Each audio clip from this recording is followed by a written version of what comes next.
Тесік шелек қазақша әңгіме. Үндістанда су тасығыш бір кісі екі шелек алып иін ағашпен су таситын болса керек.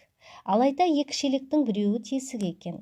Бүтін шелек өзіне құйылған суды қожайынның үйіне сол күйі шашау шығармай жеткізеді екен де, ал тесік шелек болса толтырып құйылған судың үйге жеткенше жол бойы сыздықтатып, әрең дегенде жартысын ғана апаратын көрінеді. Бұл жағдай дәл осылай тұп-тура 2 жыл бойы жалғасыпты. Су тасушы күн сайын қожайынның үйіне толықтай 2 шелек емес, 1,5 шелек қана су жеткізіп жүріпті. Сау шелек өзінің қалтықсыз қызметін мақтаныш көрген сайын, тесік шелек байғұстың іштей мұңайғаны сонша жерге кіріп кете жаздап, ұялып, өзін қатты ыңғайсыз сезінеді екен. Арада 2 жыл өтіп, бір күні әдеттегідей өзен жағасына тағы барғанда, шыдамаған тесік шелек су тасушыға қысыла-қымтырыла: "Сізден кешірім сұрасам деп едім. Білсеңіз, ылғи алдыңызда ұяттан өртене жаздаймын" депті. Назарын төмен салған күйі. Таңқалған су тасушы неге деп сұрапты.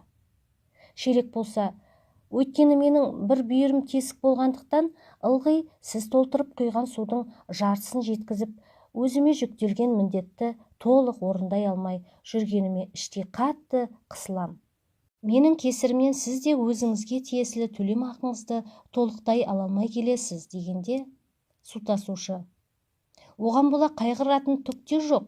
Одан да қожайынның үйіне баратын жолдың сен жағындағы гүлдерді бір байқашы" депті жай ғана. Тесік шелек байқаса, қожайынның үйіне жеткенше жолдың өзі жағы шындығында да жапырағы жайқалған, иісі аңқыған небір гүлдерге толы екен. Тіпті әлгі гүлдерге қызуы жақсы түсіп тұрған күнді де байқапты. Сонда су тасушы: "Көрдің бе?" деп сұрапты. "Бұл дегеніміз сендегі кемшілікті менің байқағандығым, әрі оның өз жолын тауып орналастыруымның жемісі" деп сөзін жалғастырып. "Әдейілеп жолдың сен жағына гүлдер ектім, ал сен болсаң бір өзеннен су алып қайтқанда оларды суарып тұрдың.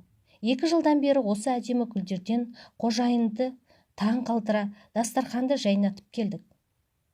Егер сен тесік болмағаныңда, қожайынымыздың үйінде мұндай әдемілік болмас еді" деп түсіндірді.